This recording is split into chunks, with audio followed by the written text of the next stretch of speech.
মহামিলনের সম্প্রীতির এক উজ্জ্বল দৃষ্টান্ত হচ্ছে আজকের এই হিন্দু সম্মেলন। আমরা গর্বিত, আমরা আনন্দিত। দুনিয়ার হিন্দু ভাইয়েরা, মায়েরা, বোনেরা প্রমাণ করেছেন হিন্দু মুসলিম মিলেমিশে সমান অধিকার নিয়ে আমাদের প্রিয় জন্মভূমি এই বাংলাদেশে বসবাস করতে চায়।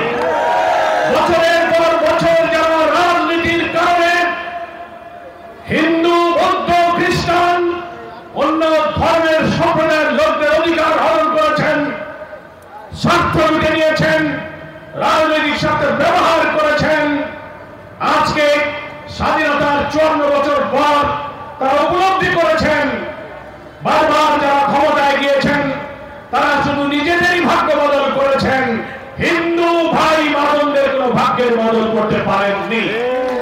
অ্যান্টিব্যাকটেরিয়াল অ্যাডিটিভ যুক্ত সেরা ওয়াটার ট্যাঙ্ক বিশুদ্ধ পানিতে ব্যাকটেরিয়া জন্মাতে দেয় না। রাজনীতিতে অন্তর্বর্তীকালীন সরকার বিদ্যমান রাষ্ট্রের সুন্দর সংস্কারের জন্য ন্যাশনাল কনসেনসাস কমিশন যে সংস্কার করেছে, আমরা সেই সংস্কার প্রস্তাবে স্বাক্ষর করেছি।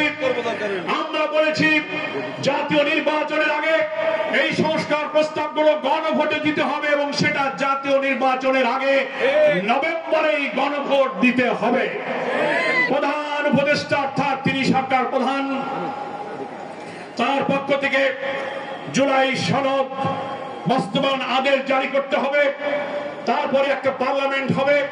ফেব্রুয়ারির এই নির্বাচনে ইনশাআল্লাহ আমরা অংশ নেব। অনেকে মিথ্যা প্রচার করে, আমার বন্ধুরা বলে জামাত ইসলামী নির্বাচন চায় না, পিছাই করল।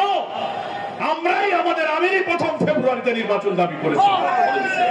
সেই কারণে আমরা ফেব্রুয়ারিতে নির্বাচন চাই, প্রোভাইডেড জুলাই সদন বাস্তবায়ন আদেশ জারি করুন, নভেম্বরে গণভোট দিন এবং আগামী সংসদে এটা আইনি ভিত্তি যখন পেয়ে যাবে, সব সংস্কার তখন কাজে লাগবে, তখনই আমাদের নতুন বাংলাদেশের স্বপ্ন পূরণ হবে। কি বলেন? আপনাদের কাছে জানতে চাই, সকল হুমকি রক্তচক্ষু উপেক্ষা করে মাগুরখালী থেকে ধামালিয়া প্রত্যেকটি ইউনিয়নে আমার হিন্দু ভাইয়েরা দাঁড়িপাল্লার জোয়ার তুলতে কি রাজি আছেন? আমাদের সবার প্রতীক হবে দাঁড়িপাল্লা। এখন দাঁড়িপাল্লার পক্ষে শুধু হিন্দুদের এই বর্ণাঢ্য মিছিলে আপনাদের সকলকে